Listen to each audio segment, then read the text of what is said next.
What do you think when you hear the phrase witch hunt? In the early 1950s, a young playwright named Arthur Miller looked at the world around him and saw what he considered a witch hunt. It had only been a few years since the end of World War II, but the world was already locked in another worldwide power struggle. This time, the struggle was between the United States and the Soviet Union. Almost immediately, an arms race was underway, creating strong alarm about the future of the world. In later years, we have come to call this decades-long struggle the Cold War. We know it died down peacefully, but during the early 1950s, war raged hot and active in the battlefields of Korea. Americans were understandably concerned about the spread of communism. So, when in February of 1950, a young senator from Wisconsin named Joseph McCarthy announced he had a long list of Communist Party members working in the State Department, it is not surprising that Americans were afraid. Already, the House Un-American Activities Committee had blacklisted a number of prominent figures in entertainment, such as the Hollywood 10. Only 6 months previously, the Soviet Union had conducted its first successful nuclear test. And within a few months, America would discover that this had been made possible by a spy ring led by Julius and Ethel Rosenberg, who had passed nuclear secrets to the Russians. Anti-communist fervor swept across America, and McCarthy's accusations added fuel to the fire. Soon, this relatively unknown politician became a household name.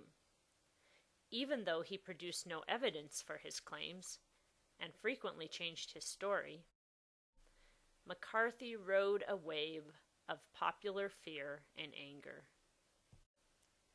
In response to McCarthy's accusations, the U.S. Senate began hearings to investigate his claims. McCarthy's rhetoric was intense, but the hearings turned up no evidence for his accusations, and the committee declared them a fraud and a hoax. From that point on, public opinion was divided on McCarthy.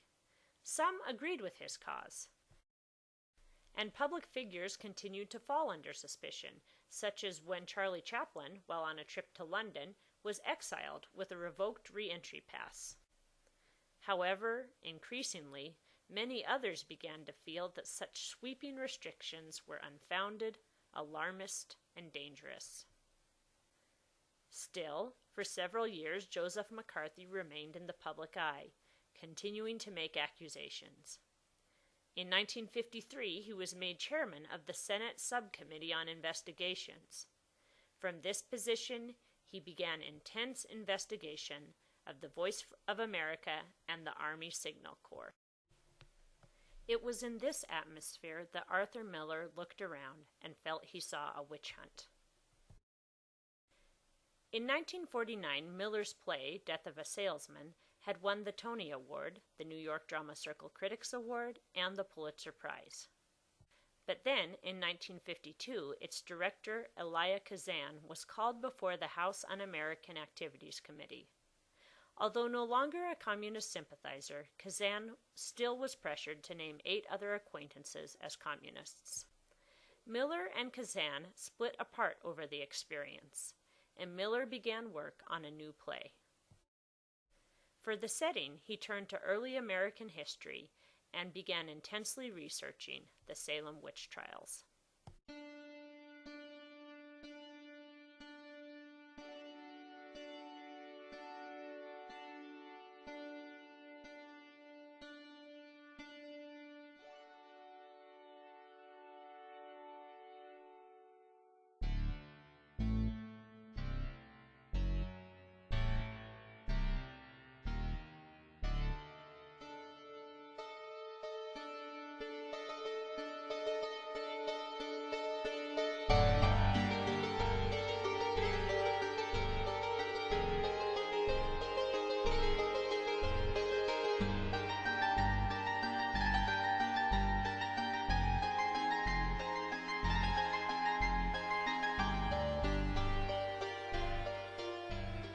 Miller's new play used the Salem witch trials as an allegory for the excesses of McCarthyism.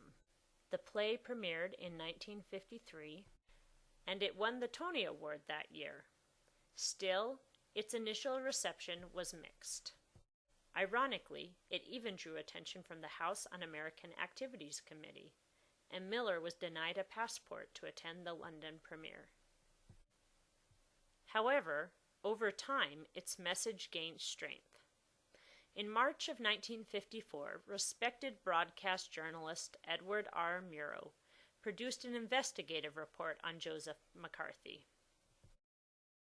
This report, combined with hearings initiated by the U.S. Army, brought about a popular backlash against Senator McCarthy.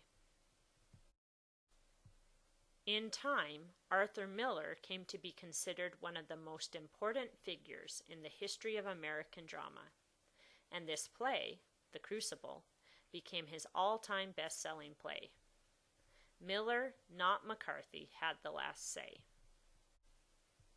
Still, the questions Arthur Miller raised live on. What behavior constitutes a witch hunt? Where is the balance between protecting society and defending individual freedoms? Do we still have witch hunts today? What do you think?